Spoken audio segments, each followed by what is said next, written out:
Hey guys, welcome to another episode of the Nihongo Master podcast. I'm your host Azra, and we're diving into the proper etiquette to Japanese greetings. That's what this season is all about, isn't it? The ins and outs of the Japanese way. And because I think there's nothing more important than greeting, it's crucial we have that covered as soon as possible. After all, it's the first impression that sticks with us. But with that said, we're not only looking at the initial greeting, we're going to discuss the proper way to go about greeting anyone and everyone in Japanese. There are 3 points you should be aware of: the formality of speech, the proper usage of names and titles, and bowing. Once you know what to do for each and every point, you'll master the proper Japanese greeting etiquette. And trust me when I say that it's not that difficult at all. So when you're ready with your notebook and pen, we're going to cover that real quick now, shall we? One of the most crucial etiquette you need to know about greetings in Japanese is the formality of the speech. Don't forget to use the proper form of politeness and formality. Unlike in English, where we don't have super strict rules in terms of formal speech, in Japanese, it's pretty clear-cut.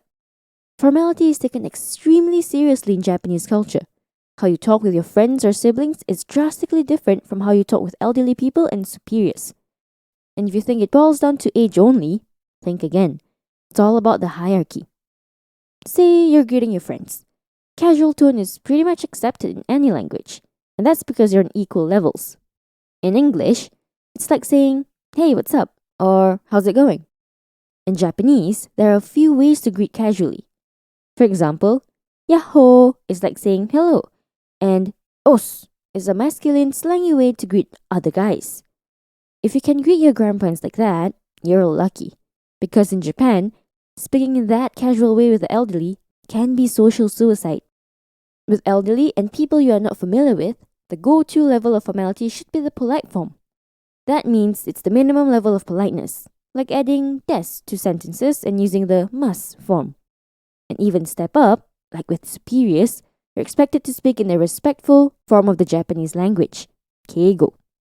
Now, you might think it's not worth knowing the polite form of Japanese language if you're only learning the language to have casual conversation. But even the konbini, convenience store in Japanese, staff will greet and talk to you in keigo, and you want to know what they're actually saying before paying. We have 2 episodes covering the basics of keigo, Season 6, Episode 6 and 8. Just to give a quick example, to say hello casually in Japanese is ohayo, but attach the polite form gozaimasu at the end to make ohayo gozaimasu, and you get the keigo form. There are different levels of keigo, and that's a whole other can of worms.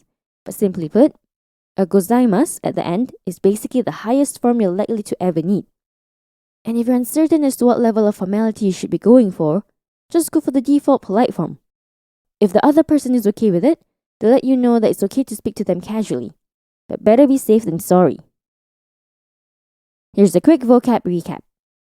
Yahoo, a casual greeting in Japanese to say hi. Os, a masculine slang word to greet other guys. Keigo, respectful Japanese language. Konbini, convenience store. The next point to take note when it comes to Japanese greeting etiquette is the proper way to address people, by their names and titles. This is closely linked to the chain of command, whether in a kazoku, family, or kaisha, company. Just like how the level of formality changes based on the hierarchy, how you address someone by their names and titles should change too. If you see your head of department, that's bucho in Japanese, in the office, you can't just go, "Hey man." Maybe some of us can call our bosses by their names, but in Japan, no such thing. Even if the bucho is younger, like I said before, hierarchy doesn't necessarily mean age in Japanese culture. So because of that, you've got to address your bucho in the appropriate level of politeness. In some companies, you can't call your seniors by their names. Sometimes you have to address them by their title. So instead of saying, "Good morning, sir," you have to say, "Good morning, head of department." Ohayo gozaimasu, bucho. Recently, Japan has become a bit less formal, and some kaisha issued orders to their employees to stop addressing each other by titles, but instead by name, with the suffix san attached at the end. That's like adding Mr. to someone's name in English. So now, Tanaka Kento, the head of department, can be addressed as Mr. Tanaka or Tanaka-san. There are a few types of suffixes in Japanese, and they depend on the relationship and role of that person. We have a whole blog article on it, so check it out at blog.nihongomaster.com. Oh, and that brings me to another thing. Higher-ups are often addressed by their last names, and rarely first. When you call someone by their first name, it implies you are close to them. So your friends, definitely okay. Your colleagues, maybe not. Your senpai, seniors at work, definitely no. And if you don't know how to address them when greeting them for the first time, go for the default san. That's your safest bet. And if you stick to this rule, you're definitely not going to offend anyone in Japan. Now, let's do a quick vocab recap, shall we? Kazoku, family.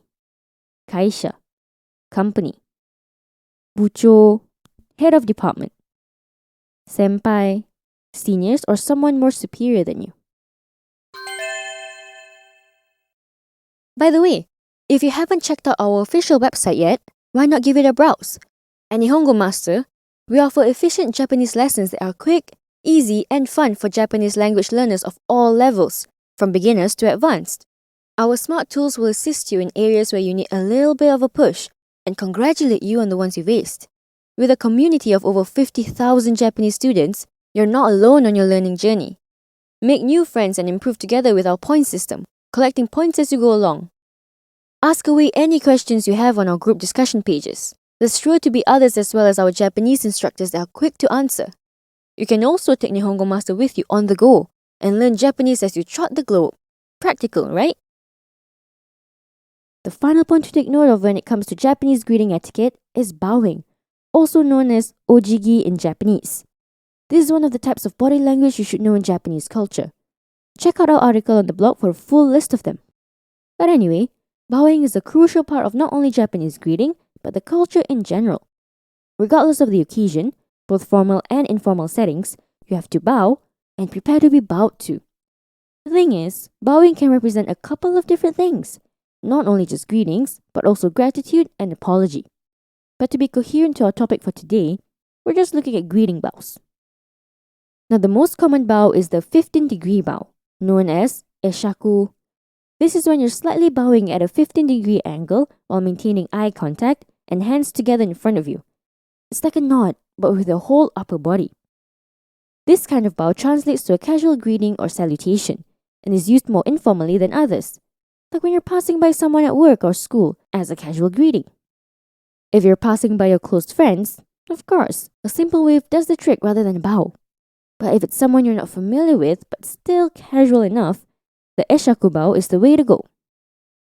If you bow down to a 30-degree angle, that's known as the keirei bow, and it's a respectful salutation used in formal settings to greet clients, customers, or bosses. It's a gesture of respect in Japanese body language. Now, with this type of bow, you don't look at the person you're bowing to, and instead, look at the floor with your arms kept at the sides. There are other angles of bowing, but they're not used for greetings, so I'm not going to talk about them here. A few things to note is that you shouldn't bow and walk. Also, don't bow and talk. They're considered rude, and you don't want to offend anyone, right? Maintain a good posture and execute that bow as perfectly as you can. On to our final quick vocab recap. Ojigi, bowing. Eshaku, a 15-degree angle of bowing. Keirei, a 30-degree angle of bowing. These 3 points are the hard and fast rules to Japanese greeting etiquette, so be sure to make mental notes of them when you're out and about in Japan meeting new people. What other Japanese greeting etiquette do you know that's just as important as these 3?